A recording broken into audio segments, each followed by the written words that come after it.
We are back with our learning today. We are in chapter 37. We're going to finish up the laws of Toivel, Tevilat Keilim. To remind, if you've been tuning in for our last two classes on this subject, we're in chapter 37 of the Kitzur Shulchan Aruch. Yesterday we did toasters, grinders, whiskey bottles, interesting things like that. This all comes from a pasuk in Bamidbar 31:23 and in the Talmud in Avodah Zara 75b. And I put some show notes yesterday in the recording. We mentioned the amount of liquid in a cup that's being repaired. If it holds a certain amount, then the repair is not considered like making a new cup. And if it is more than this amount, then it's like making a new cup. So according to the description, Halachapedia, we're going to go three different opinions on revis. We have 3 ounces, 5.3 ounces, and 3.3 ounces. So Rav Moshe says 3.3 ounces. It's not a lot of liquid. It's like 2 shots. Okay, let's dig into the text here. We are on chapter 37, number 10.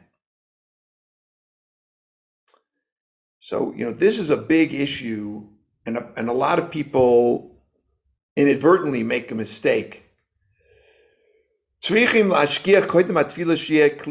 That before you put the vessel, whatever you're going to put into the mikva, to Toivel, you have to make sure that it's clean. There can't be any dirt or rust on it. But a mark left by rust, like a stain, is okay. Is okay. Right? Or just it's darkened, the pot got darkened from the fire. That's okay. Which is normal, and people don't realize that that's part of it. They don't object to it. That's a concept in mikva, that if there's some change to the object which we're accustomed to, then it's not considered an impediment, a chatzitza. And mazik, it doesn't interfere with the immersion. And all, when you dunk this object, everything has to be underwater. And any chatzitza, any interposition, dirt, rust, is going to be a problem. And of course, today the biggest problem are stickers that say made in China or wherever the object is made. That's the biggest issue, because in addition to sticker, there's that glue. And since the glue is a chatzitza, i.e., you would never serve somebody, or a bowl that has glue on the outside or something, you'd want to take it off. So therefore, we care about the glue residue. So we have to make sure to take that off before we put it in the mikvah. If you put a bowl in the mikvah and it still has a sticker on it with the glue, or even the residue of the glue, the tefillah, the dunking, doesn't work. You should. So now how we're going to do it. So first, make sure it's clean. Okay, it doesn't have to be washed. In other words, you can take it right out of the package or wherever and put it in. It doesn't have to be cleaned like, through the, soap and water clean. Just can't have things that are stuck to it, right? You put it in one time. That it's all immersed in the water. Let's say a utensil that has a handle. So you have to submerge it in the water entirely with the handle. But let's say you're holding it, right? You got a pitcher. You're putting in the water, but you're holding on to the kli. You're holding on to it.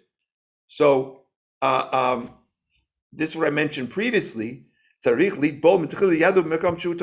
to dip your hand first into the water so that when you grasp it, there's no, every part of the, your hand has been toivel.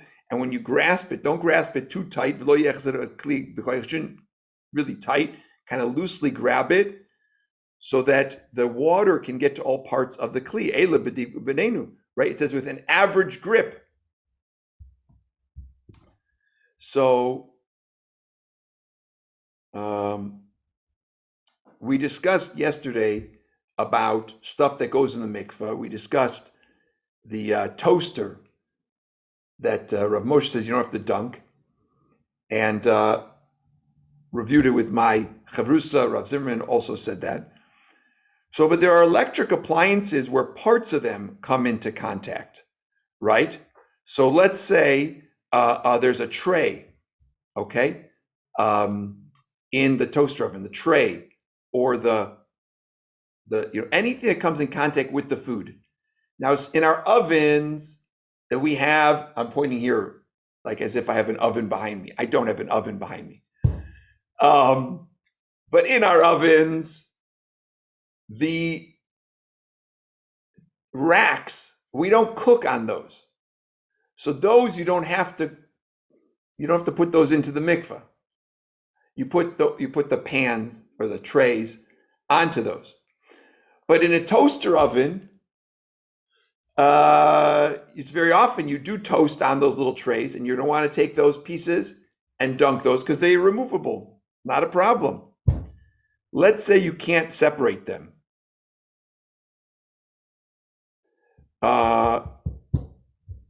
There's no way to separate it without breaking it. So that's a little tricky, and you can't do it. But most cases you can remove these little trays. Now, the hand that's holding the thing that's going into the water could be a chatzitza if you hold it too tight. But if it's wet with the water from the mikvah, so then it's considered that the water of the mikvah has reached even that part of the utensil, right? Because no matter how hard you're holding it, there's still some water residue between your hand and the pitcher. But the best advice is to dunk your hands first no matter what, then to hold things loosely, not so loose that they're going to fall, but loose that you can get the water in there, or to put it back and forth between your hands. Let's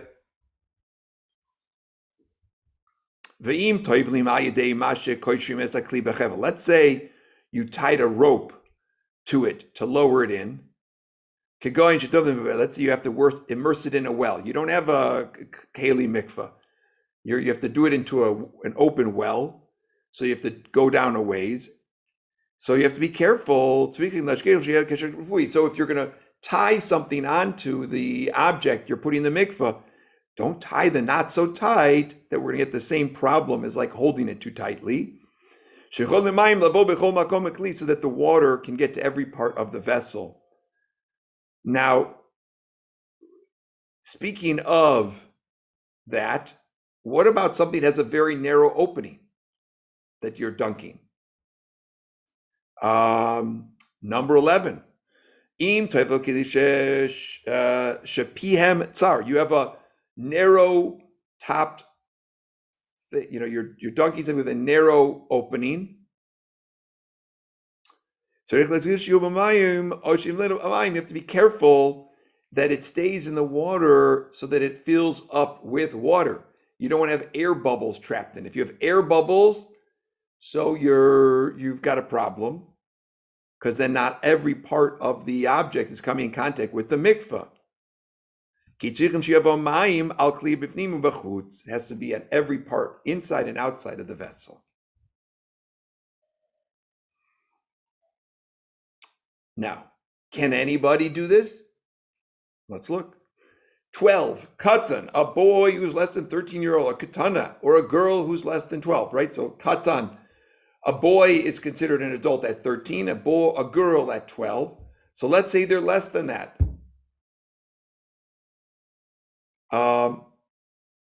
He says, Einun emin b'tevilat keilim. Even though they might be very mature, he's going to say, we're not going to depend on them to do this the right way. If you look below, Ayin L'Kam and Siman Samech Zayin, if you look in chapter 67, paragraph 9, he explains that a person needs to be mature enough, both psychologically and physically, to reach that age, and they got to do it right. But the thing is, a minor actually is qualified to do it. It's not that we don't think that they're going to do it right or wrong. So the question is, what is his issue with this? What is his concern, I should say? So he's not believed to testify that it was performed, right? Because a minor can't testify like an adult. But let's say you have an adult supervising the child, so then you're fine.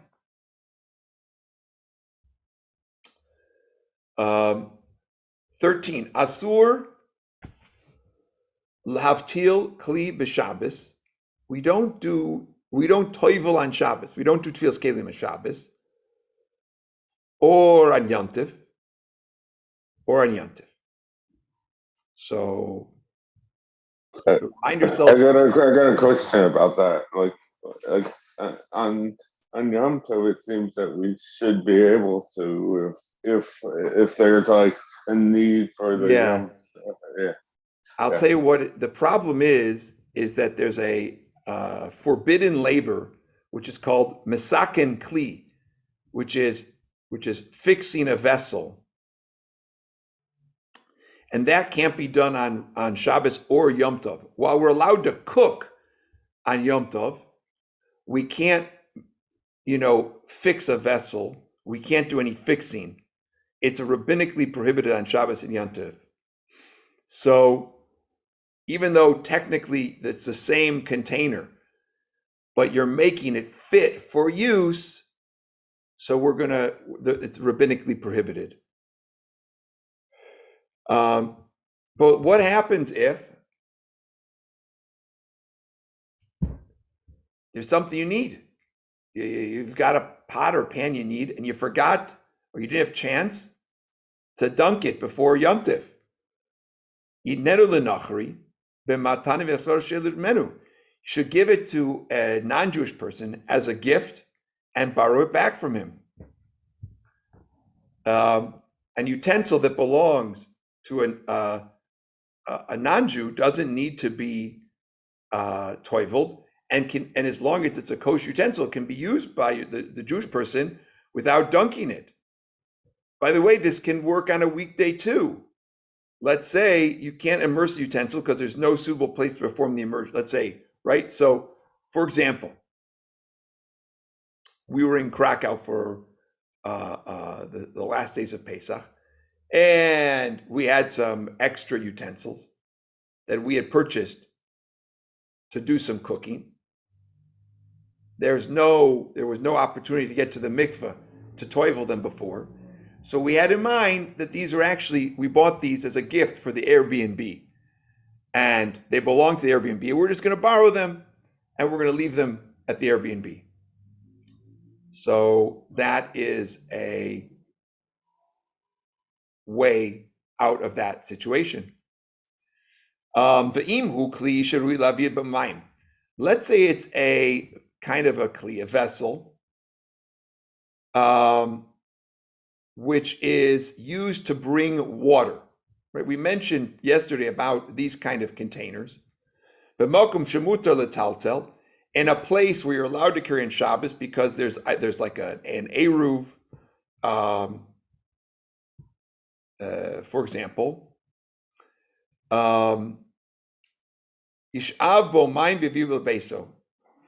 even though you did not dunk it, you can immerse it totally in water and fill it up.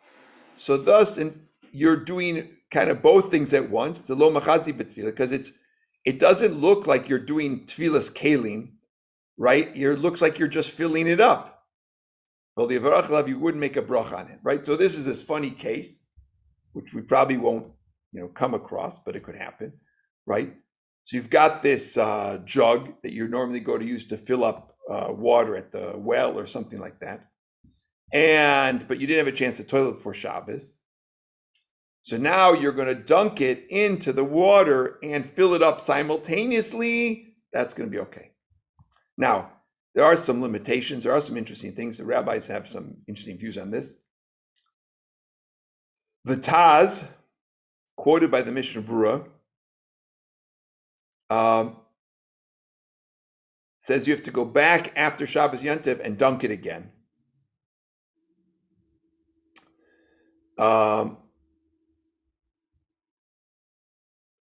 Now, as we said before, we are prohibited from immersing vessels on Shabbos Yantiv because it's a fixing. So, why isn't this a fixing? Why isn't the same problem? So, in this case, since he can immerse it in a way that he would be doing it as a normal task, it's permitted. If you want to go more into detail, it's in Ber Halacha. And we don't, and you say, but we should still have a bracha because it's a permitted use now to dunk it, even though we're dunking it to get the water into it. But then if you were to say the bracha, says the Mishnah Berurah, then it would really look like your goal is to toivel it and not for the water.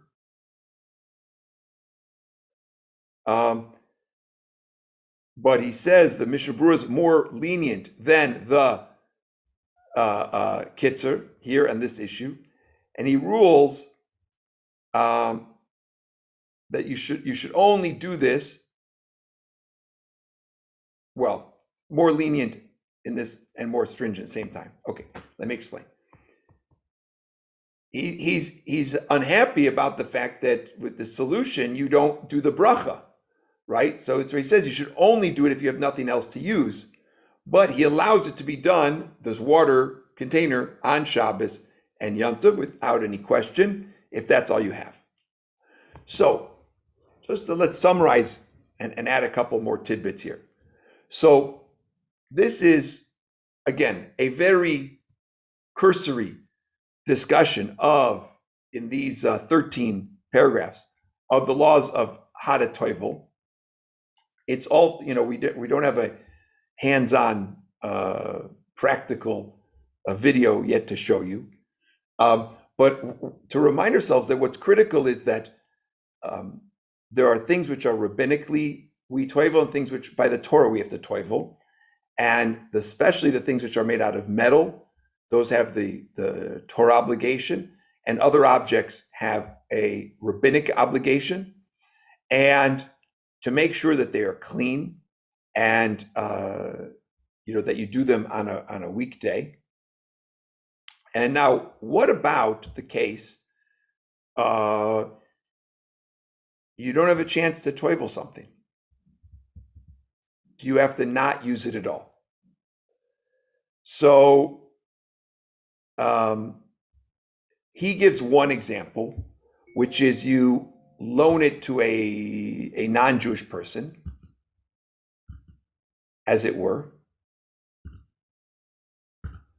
What if you don't have a person to loan it to? And again, it's gift it to. So my recommendation in this case is that if you have a utensil that you need to use and you don't have another choice, you only have this utensil, so you could use it on the terms that you're going to take it to the mikva eventually, or that you have in mind that this actually belongs to somebody else. You're going to gift it to somebody else, and you're only borrowing it, right? These are mental states, but we should do what we can to make sure that everything we use is toivel. That is definitely a mitzvah to do it, and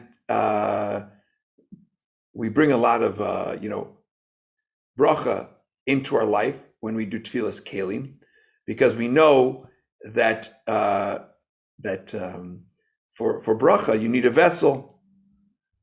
Want to wish everybody a wonderful, wonderful day and happy Yom HaAtzmaut. And